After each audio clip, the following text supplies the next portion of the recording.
Romanos, capítulo 11. Será que isso significa que Deus está tão farto de Israel que não quer mais nada com eles? É claro que não. Lembrem-se de que quem escreve estas coisas é um israelita, um descendente de Abraão, da tribo de Benjamim. Mais judeu, impossível. Não estamos, portanto, falando de rejeição. Deus está muito envolvido com Israel. Investiu demais nesse povo para desistir agora.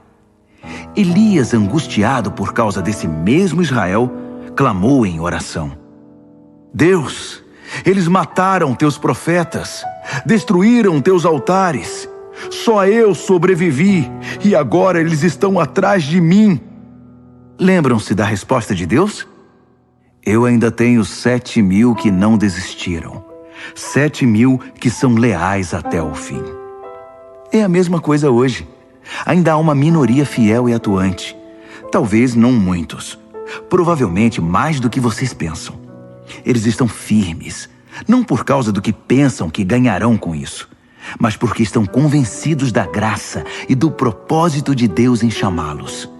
Se estivessem pensando apenas nos próprios interesses, já teriam largado tudo há muito tempo. O que aconteceu então?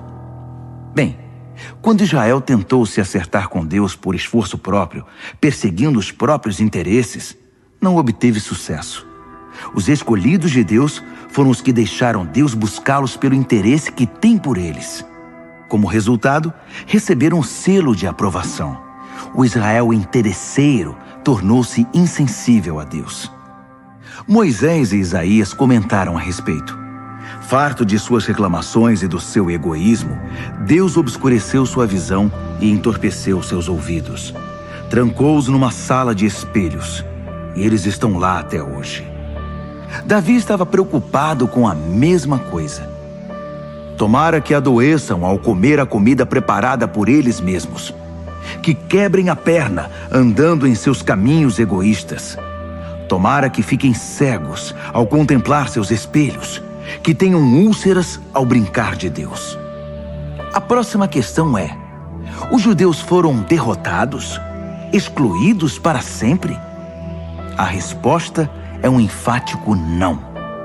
Ironicamente, eles deixaram a porta aberta quando saíram, e os de fora entraram.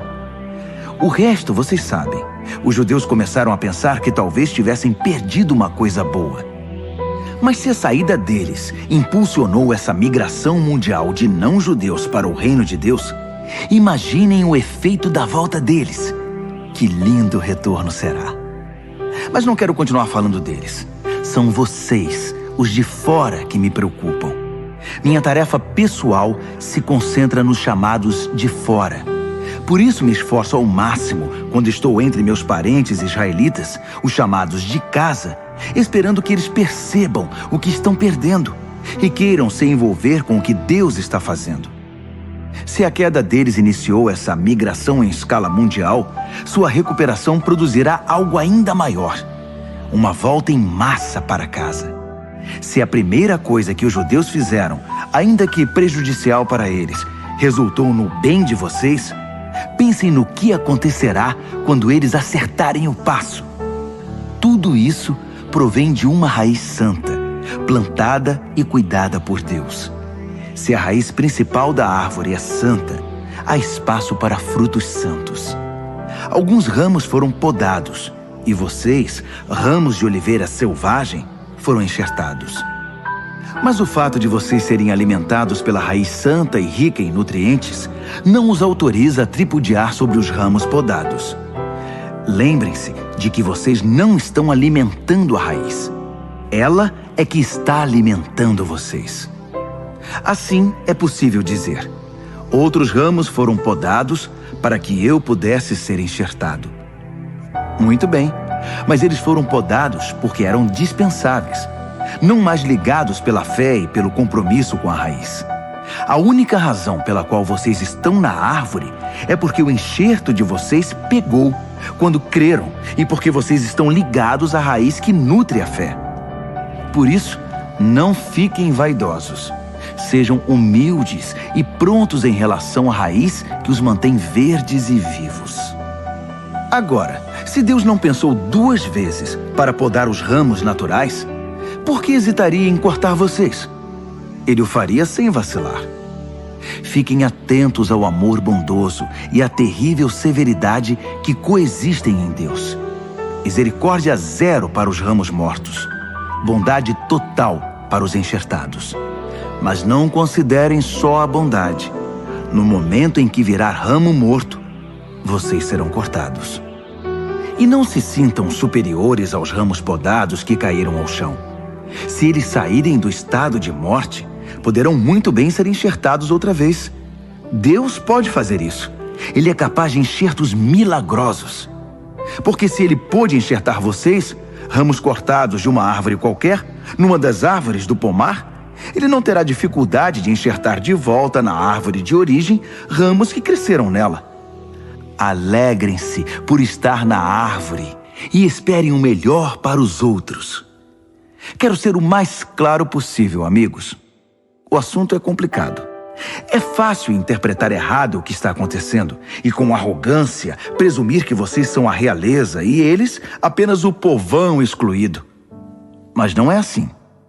Essa dureza da parte de Israel em relação a Deus é temporária e tem o efeito de permitir o acesso de todos os que estão de fora, de modo que, por fim, a casa se encha.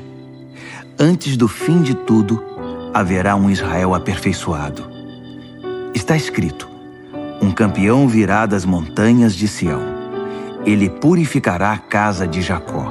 E esse é meu compromisso com o meu povo: a remoção dos seus pecados. Enquanto vocês ouvem e abraçam as boas notícias da mensagem, fica parecendo que os judeus são inimigos de Deus. Mas visto da perspectiva de longo alcance do propósito abrangente de Deus, eles continuam sendo os mais antigos amigos de Deus. Os dons e o chamado de Deus têm garantia total. Jamais são cancelados. Houve uma época, não muito tempo atrás, em que vocês estavam separados de Deus. Mas depois, os judeus fecharam a porta para Deus e houve uma abertura para vocês. Agora, eles estão de fora, mas com a porta aberta para vocês, eles têm ainda a opção de voltar. De algum modo, Deus permite que todos nós conheçamos o que é estar de fora, para que Ele, pessoalmente, possa abrir a porta e nos receber de volta. Vocês, por acaso, já viram algo que se compare à graça generosa de Deus ou à sua profunda sabedoria?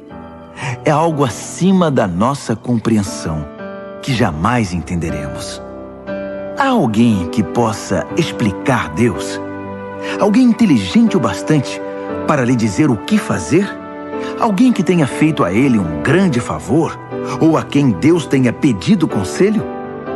Tudo dele procede. Tudo acontece por intermédio dele. Tudo termina nele. Glória para sempre. Louvor para sempre. Amém. Amém. Amém.